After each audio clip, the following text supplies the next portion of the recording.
Cycle হাওয়া আমরা কত সবার কাছে হাসপাতাল স্ত্রীকে ঘরে থুয়ে সামনে আইসিসি ভারত থেকে ম্যাচ সরিয়ে নিলে আমরাও অন্য দেশে খেলতে যাব না, প্রয়োজনে আমরা নিজেরা খেলবো, যেমন ইন্ডিয়া বনাম ভারতের খেলা।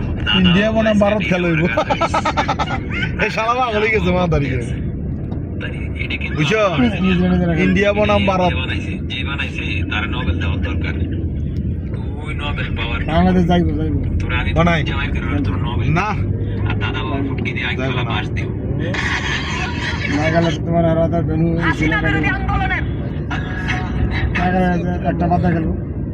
চলেন আজকে আমি কিছু বলতাম না, আম জনতা আওয়ামী লীগকে কতটুকু ভালোবাসে এই কথা।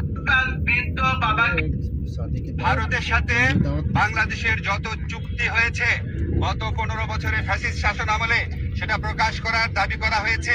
বাংলাদেশের সার্বভৌমত্ব, অস্তিত্ব, স্বাধীনতা এবং মর্যাদা রক্ষার প্রশ্নে সবাই ঐক্যবদ্ধ থাকার ঘোষণা দিয়েছেন।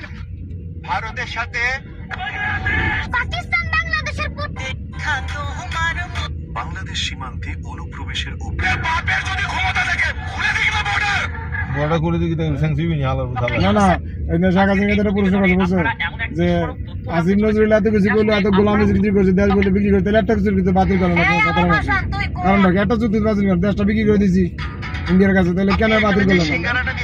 আর বছর কাছে বিক্রি করছে কেন বাতিল করলো না?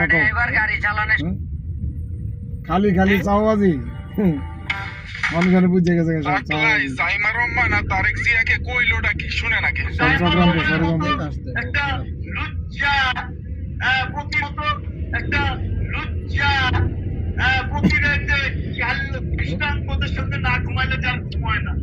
তারেক জিয়া সম্পর্কে তো এটা তো মানুষের জাতি না। তারেক জিয়ার কথা বাদে দিলাম, সাইমা রহমানের একটা বাল যদি তোর হাতে তুললে দেওয়া হয় তুই বেটা জাগাইতে পারবি না। আইরে মানুষ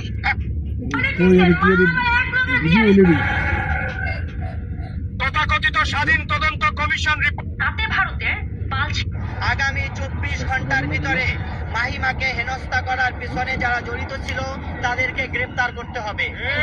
যদি রাষ্ট্র এবং প্রশাসন তাদের গ্রেফতার করতে ব্যর্থ হয় তাহলে আমরা দেখব কিভাবে তাদেরকে গ্রেফতার করাতে হয়।